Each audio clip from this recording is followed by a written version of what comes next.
ಎಲ್ರಿಗೂ ನಮಸ್ಕಾರ. ಇವತ್ತು ಲಂಚ್ ಬಾಕ್ಸ್‌ಗೆ ಒಂದು ತುಂಬಾನೇ ಚೆನ್ನಾಗಿರೋ ರೆಸಿಪಿ. ತುಂಬ ಬ್ಯುಸಿಯಾಗಿದ್ರೆ ಅಥವಾ ಏನಾದರೂ ಡಿಫ್ರೆಂಟ್ ಆಗಿ ತಿನ್ನಬೇಕು ಅಂತ ಅನ್ಸಿದ್ರೆ, ಈ ಒಂದು ಬಾತ್‌ನ ನೀವು ಮಾಡ್ಕೋಬೋದು. ಕುಕ್ಕರಲ್ಲಿ ಮಾಡ್ತಾ ಇರೋದ್ರಿಂದ ಬೇಗ ಆಗುತ್ತೆ.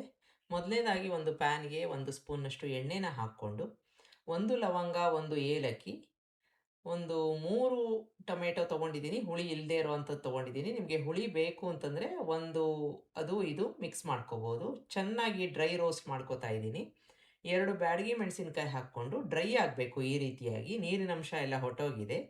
ಆರಿದ ಮೇಲೆ ಅದನ್ನು ಮಿಕ್ಸಿಗೆ ಹಾಕ್ಕೊಂಡು ನುಣ್ಣಗೆ ರುಬ್ಕೋಬೇಕು. ನೀರು ಒಂಚೂರು ಹಾಕೋದು ಬೇಡ.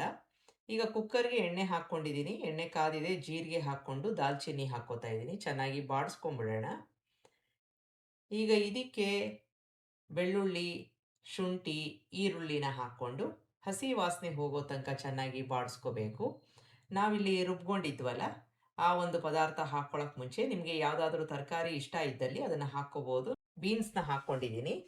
ಬೇಡ ಅಂತಂದರೆ ತರಕಾರಿ ಇಲ್ಲದೇನೂ ಮಾಡ್ಕೋಬೋದು. ಈಗ ರುಬ್ಕೊಂಡಿರೋ ಒಂದು ಪೇಸ್ಟನ್ನು ಹಾಕ್ಕೊಂಡು ಸುಮಾರು 1 ನಿಮಿಷ ಇದನ್ನು ಚೆನ್ನಾಗಿ ಮಿಕ್ಸ್ ಮಾಡ್ಕೋಬೇಕು ಅಷ್ಟೇ. ಯಾಕೆ ಅಂತಂದರೆ ನಾವು ಮೊದಲೇ ಹುರಿದು ಇಟ್ಕೊಂಡಿದ್ದೀವಿ.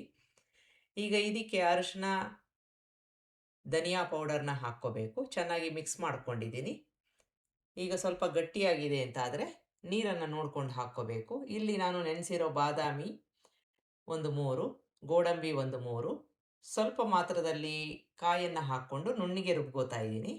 ಆ ನುಣ್ಣಗೆ ರುಬ್ಕೊಂಡಿರೋ ಒಂದು ಪದಾರ್ಥ ಸುಮಾರು 2 ಗ್ಲಾಸಷ್ಟು ಆಗಬೇಕು. ಅಂದರೆ ನೀರನ್ನು ಸೇರಿಸ್ಕೊಂಡು 2 ಗ್ಲಾಸಷ್ಟು ಮಾಡಿಕೊಂಡು ಹಾಕ್ಕೋತಾ ಇದ್ದೀನಿ. 1 ಗ್ಲಾಸ್ ಅಕ್ಕಿಗೆ 2ರಷ್ಟು ನೀರನ್ನು ಹಾಕ್ಕೋತಾ ಇರೋದು.